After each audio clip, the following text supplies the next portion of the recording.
I think it's a huge crisis.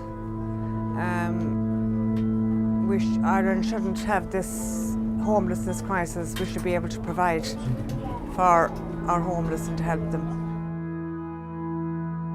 I mean, I know a man who lost his farm completely, lost everything for his mental health, was robbed blind basically, and became homeless. So it's quite sad. If you go around any of the towns, you're going to see an awful lot of boarded up buildings, and it would be great to see those being converted and to give shelter to people who need them. That certainly needs to be more houses built as well. There's not enough houses being built in the country at the minute. Yeah.